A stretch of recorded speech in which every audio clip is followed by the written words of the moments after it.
Everyone, today is February 21st. It's a Saturday. So today we are heading to Zambales from Pampanga kami, from Angeles City. So based kay Google Maps, dun sa place na pupuntahan namin, it will take around 3 hours and 40 something minutes. So almost 4 hours siya. So pupunta kami sa may Palawig area, and yeah, just having a weekend staycation together with my wife. It was her birthday yesterday, so doon kami magsa-celebrate, and first time namin doon. Hopefully it will be a fun experience.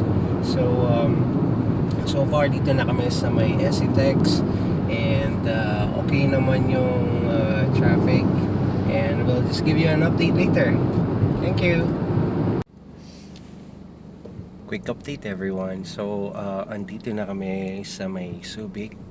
Medyo traffic lang at the moment, dahil sa traffic light. Traffic pa yung pag may traffic light usually, pero ayun, hopefully mabilis lang to. And medyo gutom na kami. Hanap lang kami ng makakainan on the way, and we'll just give you another update again. Continue on Rizal Highway for 2 kilometers. Ayan, 2 kilometers daw. Continue. Okay, see ya. Bye. Hey everyone. So, quick stopover kami dito sa may Jollibee. So, finally makakain na yung asawa ko. So, hindi naman siya masyadong galit ngayon kasi nakakain siya ng Doritos. So, ayun. Pero at least makapag-arisan yan. So, nag-wait lang kami ng order and kakainin yan soon. So, dumating na yung order namin. Order na ako ng super meal. Chicken, burger steak, and spaghetti. Kayo, ano yung favorite Jollibee namin yung ino-order nyo? Comment nyo lang. Sige, kain na kami. Hi everyone. So, we just arrived here at Sunset Villa here at Palawig. And it took us like, I don't know, 5 hours drive. Pero may mga stopovers yun. So, most probably around 3.5 hours going here. But yeah, nakapark kami dito sa labas. And ito yung going in sa resort. So yan, I'll just capture a video. I-flip ko lang yung video.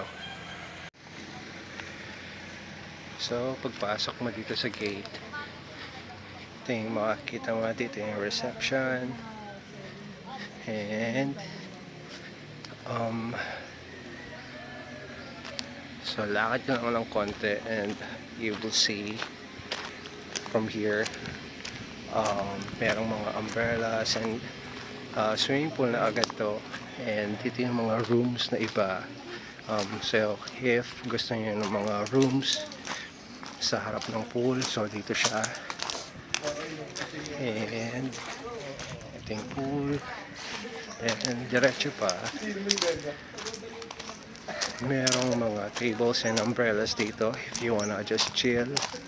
And meron silang mga 8 type na accommodations. So ayan, I heard bawal magluto dito, but you can bring your own food, no corkage fee. So ito, mga triangle accommodations nila. Then ito parang common area siya. And so kami dito sa mga kasita, dito kami mag-stay. So this is good for 2. So ayan, ito yung accommodation namin. Ito yung asawa ko. Room tour tayo. Open ko lang siya. From here, meron siyang TV, and meron ding wifi dito, and pinakita yung password. Ito sila. Meron siyang split type aircon. Malamig siya and mabango yung room. And then ito na siya agad. Ito yung bed. So meron siyang towel, and then ito yung comforter nila. So meron siyang 2 night table kabilaan if you wanna charge your phone while nakahiga kayo. May mga sockets doon. One dito sa left, dito sa right, and dito sa left, yung may sockets din. And meron din siyang night lamp, which is this one. Sorry. Hindi ko pa siya tinurn on, so I'm not sure whether it's working. But so far, ayan siya. Now, dito na agad sa toilet. Yun, medyo dim yung light. And may hot and cold shower siya. May bidet. And let's just check the water pressure. So, malakas naman yung water pressure. Meron siyang mirror dito. So yun, this is a quick room tour. Basta paglabas na dito, merong table wherein you can chill lang. And tabi namin is a restaurant. Ayan. And then, a little walk from here, yung dagat na siya. And meron pala silang camper van. Ayun siya. If you wanna accommodate that room as well. Kay Agoda, nakita ko around less than 1,000 pesos lang siya. But itong accommodation na nakuha namin, it's 1,500 pesos kay Agoda. So, ayun lang siya guys.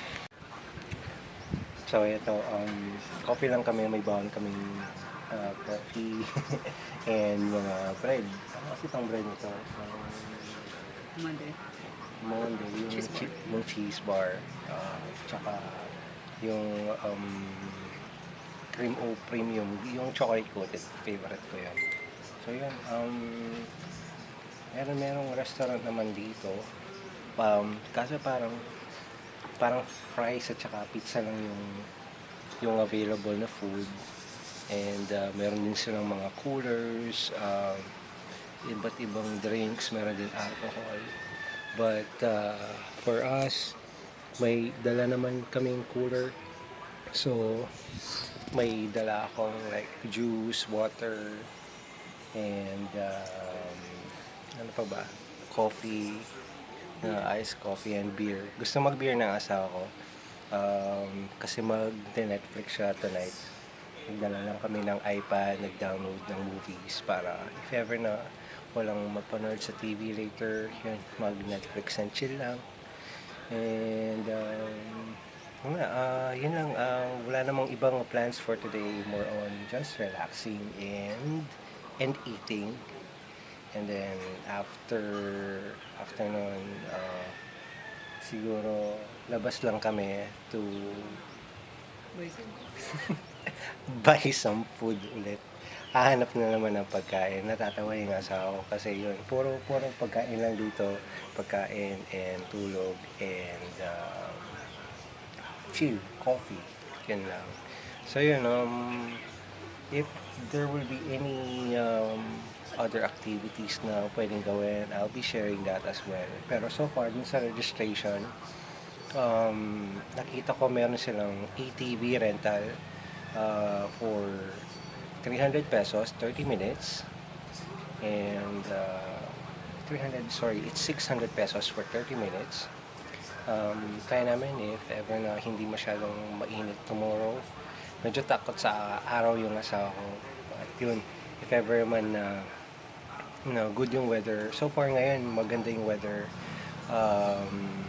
Parang masarap na mag-swim but wala masyadong tao dito. Halos empty din yung resort.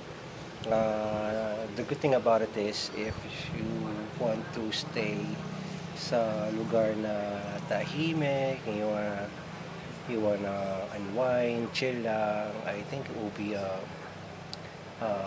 perfect place for someone na kwarentahin na gustong magpahinga-pahinga lang. At later I'll be checking the Wi-Fi signal para malaman natin whether if gusto nyo mag-staycation ng several days and nag-work from home kayo, or yun, gusto nyo mag-work, test natin yung internet connection whether kung okay siya or not. Ayun, kain muna kami ng caramel bar and coffee lang. See you later. So ito yung pool area. So mahaba naman yung pool. And ngayong afternoon around 5 o'clock p.m. medyo nakasilong na yung pool, so hindi siya mainit ng afternoon. Ayun.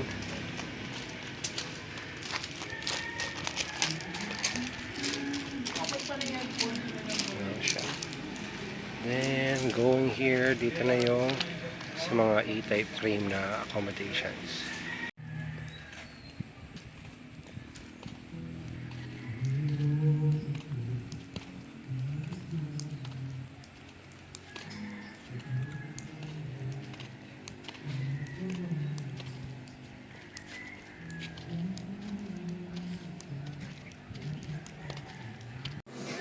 Good evening, everyone. So it's now 7:25. So dinner lang kami. So nagbaon na kami ng cup ramen, and bumili lang kami ng siopaw from 7-Eleven. Ayan, kain lang tayo. Here's my wife.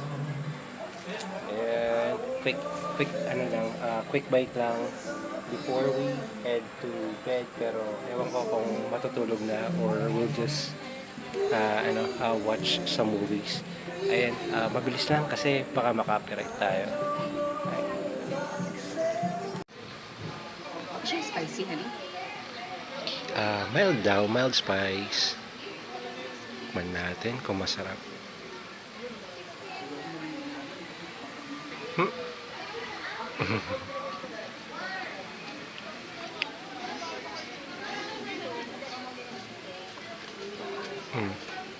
Ano? Manghang? Hindi. Jackpot. Takot kasi kami sa manghang. Ayun, tapos lang namin kumain and punta lang kami dito sa may shore.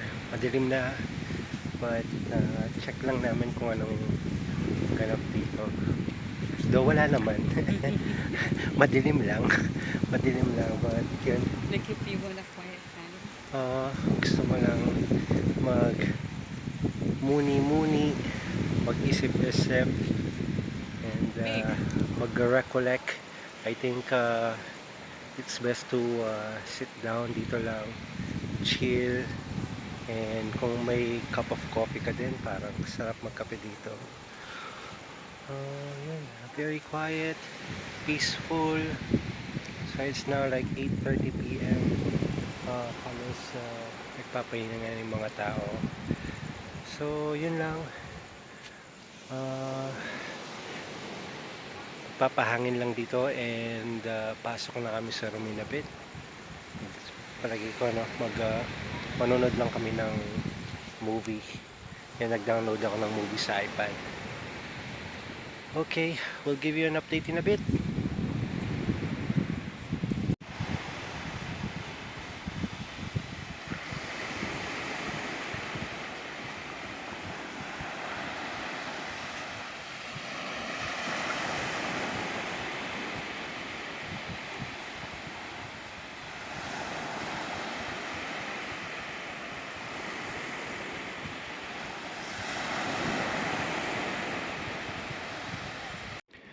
Okay, so try naman natin yung internet speed dito sa room namin. So ngayon lang ako magko-connect.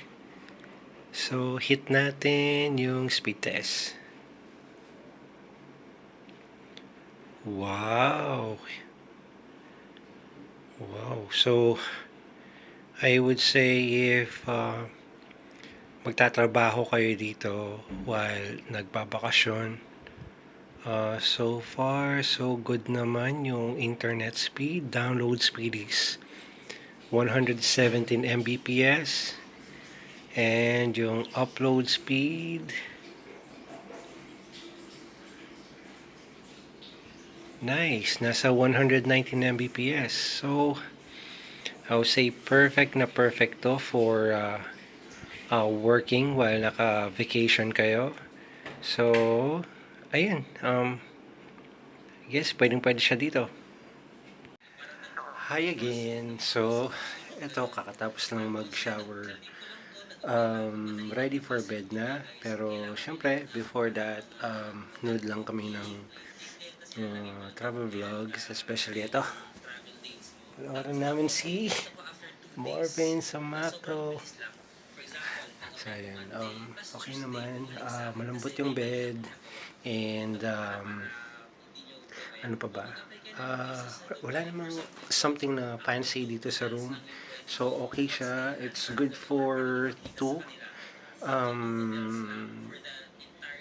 Sakto lang yung pang dalawang tao dito. I think kung may kasama kayong bata, I think it will be free din pag yung medyo around mga 7 years old, ganon. But yeah, so far for two people, I think comfortable siya. Okay naman yung bed. May hot and cold shower. So, malamig yung AC. And yun, yung TV niya smart siya, smart TV. It just so happen na for some reason ayaw niya mag-connect sa internet. So, hinayaan ko na. Dito na lang kami sa iPad manonood ng travel vlog. And I guess mag-sleep na rin kami after, and we'll just see you again tomorrow. Good morning, guys. So, second day namin today. So, it's now 5 a.m. So, tumayo talaga ako ng maaga just to see what's happening ng gantong oras dito sa resort. So, pretty empty. Walang ganap. But, ito, peaceful lang. Dito lang ako sa harap ng resto, which is ito siya. Katabi lang ng resto yung accommodation namin, which is this one. So, gusto ko nang i-show yung menu ng restaurant and yung mga prices. So, ayan. Film ko lang yung video. So, ito yung restaurant. Few choices from here. So, merong fries. Ito yung price niya. So, merong waffle din. So, iba't ibang flavors. May maple, Nutella, peanut butter, strawberry, and tuna mayo. So, around 135 pesos lang. And they also have pizza ranging from, actually pare-pareho lang, 395 pesos lahat. So, dito naman sa taas, they have drinks. So, meron sila yung with alcohol. So, from 85 pesos to 130 pesos. And here naman, bottled water, Wilkins, 50. And then yung mga soda nila is 75 pesos. Now, from here, meron silang coolers. So, ayan yung prices. Pause nyo na lang siya if you wanna see it. And, dito sa may counter nila, merong menu, which is this one.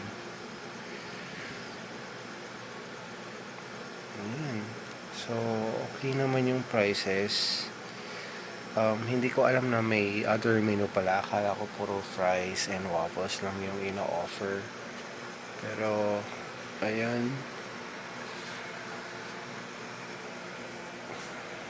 Ito yung dine-in area nila. And meron din dito, al fresco.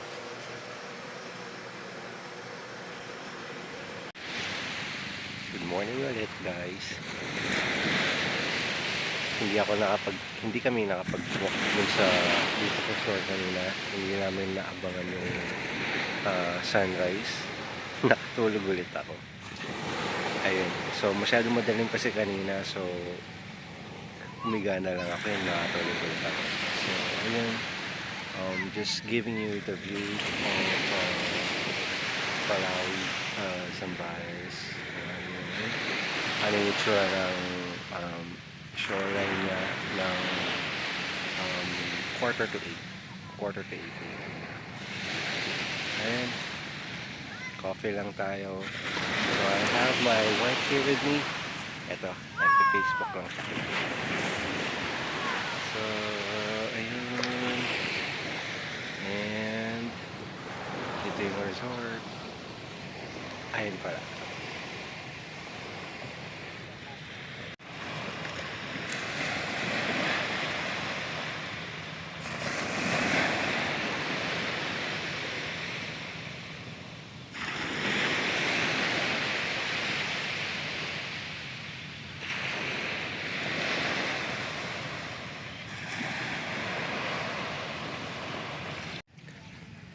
So, pabalik na ulit dun sa room namin. And ito lang yung view. Ito yung camper van. And na-mention ka naman sa Agoda itong camper van, it's like around less than 1,000 pesos. Ito yung biggest villa nila.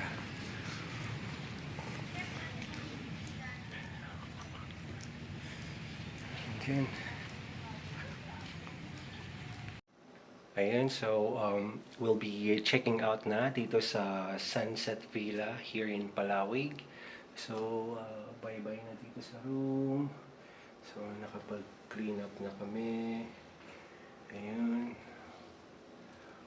Okay, so on our way sa bahay, siguro hanap lang kami ng makakainan namin for lunch. And yun, it'll be a fun long ride again. Siguro mga around 5 hours again yung drive.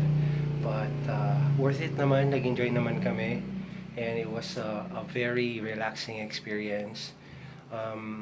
Especially talagang tahimik siya, walang masyadong tao, and super affordable yung price ng accommodation nila. So, ayan.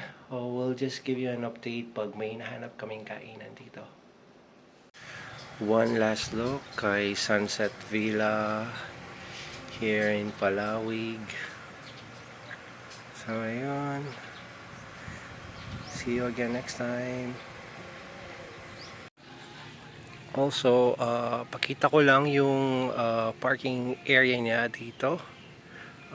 Ito yung gate niya. Kami nakapag-park kami dito sa labas lang kasi yesterday punong-puno dito sa loob. But yeah, somehow now nakapag-check out na lahat and it's pretty empty. So, ayun. From gate dito, ayun yung entrance, yung reception, and going sa pool and sa mga triangle villas. Ayun guys, so meron kaming nakitang restaurant dito sa may Botolan naman siya. So I think restaurant siya ng isang resort. Yung name ng resort is Villa Elisa, and then yung name ng restaurant nila is Servando's Cafe. So yun, mukhang okay yung place, and mukhang mapapakain tayo dito. Check na lang natin yung menu. We'll just give you an update in a bit. So, ito yung restaurant, yung resort, Villa Elisa. And then, ito yung restaurant nila. Thank you, sir. Ito yung restaurant nila. Mukhang magandang restaurant nila. Ang laki ng door. So, ayun. Dito tayo. And, ayun. Hello. Table for two. Okay.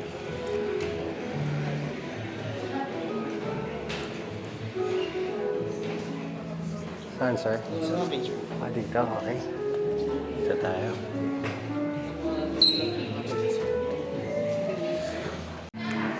Guys, ang ganda ng restaurant nila.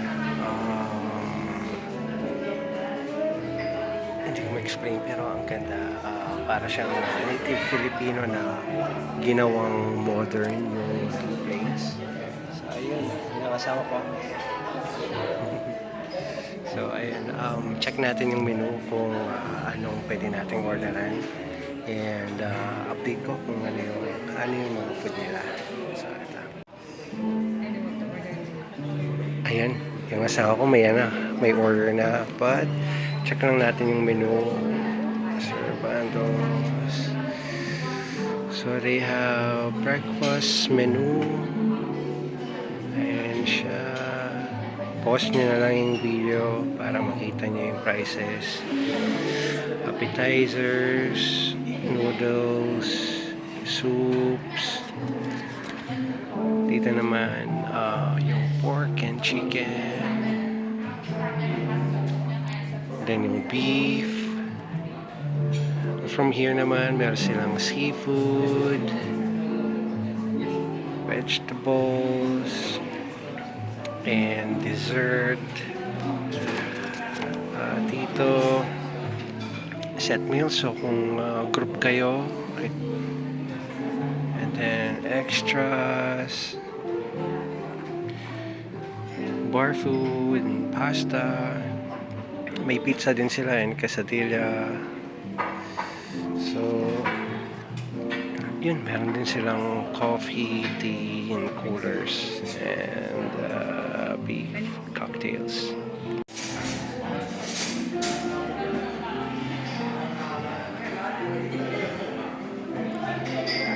Ang ganda ng restaurant nila, guys. Ayun. Then, meron din siya dun sa second level.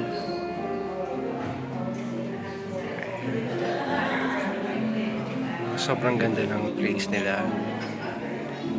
Sana masarap yung food. And update namin kayo pag dumating na yung food. Ayun guys, lumabas lang ako while waiting for the food. Check natin yung premises nila. Mukhang pang syala. Pangyayamanin natin yung dito. Ayun. Reverse ko lang yung camera para makita nyo. Ito yung mga villas dito. Ayun. So, ayun siya. Ganda yung location. And sobrang gaganda ng mga villas. Check ko to mamaya. Pero parang nakita ko na to sa vlogs before. Parang narinig ko around 60k per night. Pero yun. Ayun lang siya. Ayoko nang pumunta sa beachfront. Medyo maraming tao. Baka bawal. Masita ako. Ayun lang. Ayun, ang ganda lang. Hello. Diba sabi ko, sasabihin ko yung in-order namin, yung papakita. Naubos na namin yung appetizer. Order kami ng vegetable okoy. Pero eto na yung natira. Tcharan!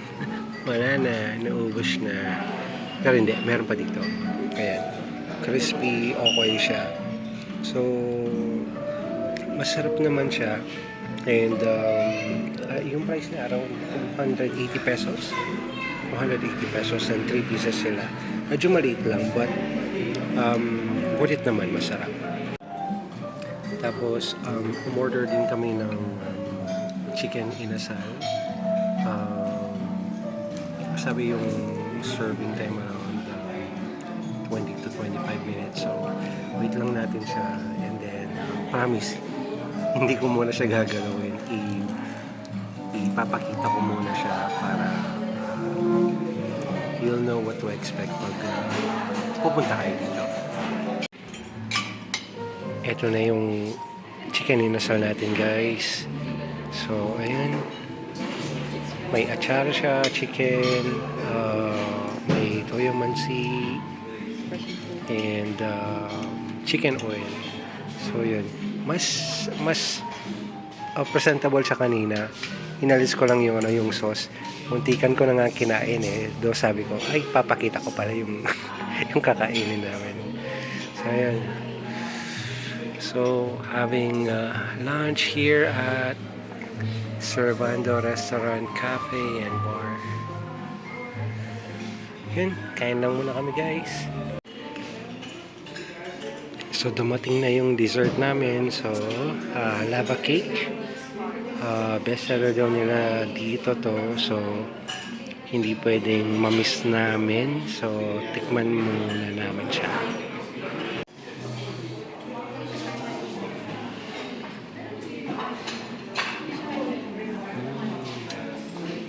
Check nga natin kung lalabas yung lava. Uy, lumabas nga.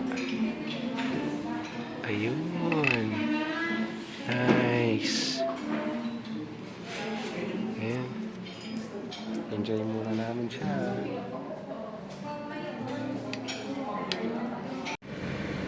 Hi guys.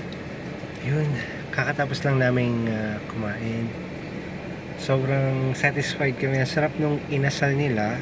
And pati yung lava cake, lalo na yung lava cake, sobra. Yung okay lang siya. Okay na okay. Pero yung inasal, as in, sobrang sarap. Yung atsara nila, and lalo na yung dessert, yung lava cake. Ang dami naming nakain. And yung place itself, sobrang ganda. And yun, maybe one day pag naswertihan tayo, malay natin one day manifesting na dito tayo makakapag-stay. So yun, maganda yung yung mga villas nila, and yun, masarap yung food. So yun, ngayon babiyahin na kami pauwi ng Angeles, and we'll just give you an update kung meron kaming madaanan ulit. Nag-stopover lang kami dito, bumili ng mangga dito sa kanto ng San Narciso. Ito. So, around 180 pesos yung kilo ng mangga. Meron ding dragon fruit at saka avocado. So, yan. Dito lang siya pag magta-turn ka from San Narciso.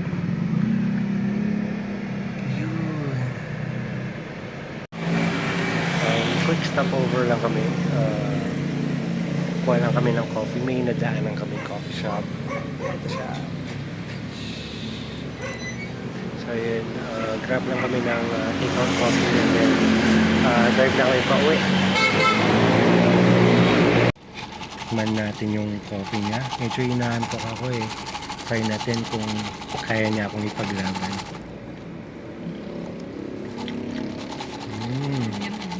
Magatas siya. 99 pesos. Name ng coffee shop is Coffee Break. Ayun, okay siya. Dito sa San Marcelino, Zambales. Hi again. So, eto na nga. Nakauwi na kami sa bahay. So, umalis kami doon ng 10:30 a.m. or quarter to 11, pero naka-uwi kami around 6 o'clock na or 6:30 dito sa Angeles. So medyo mahaba yung biyahe. Though may stopover kami sa Botolan, pumunta kami dun sa restaurant sa Villa Elise. And yun, masarap yung food doon. And then, dumaan kami sa may San Narciso to buy some mangoes. So, okay din doon. And affordable yung mga mangga. However, na-traffic kami sa may San Marcelino kasi meron silang Singkamas Festival. So, kilala kasi si San Marcelino sa singkamas nila, yung white na sobrang kinis na singkamas. And then, sobrang traffic kasi sarado yung mga daan. So, ayun. Kaya medyo na-late kami ng uwi. And yun, I guess dito na matatapos yung vlog namin. And sana may matutunan kayo or mapulot kayo na any information na useful na pwede nyong gamitin kung magpa-plan kayo mag-visit sa may Sunset Villa sa may Palawig. Ayun, thank you very much for watching. Till next time, bye-bye.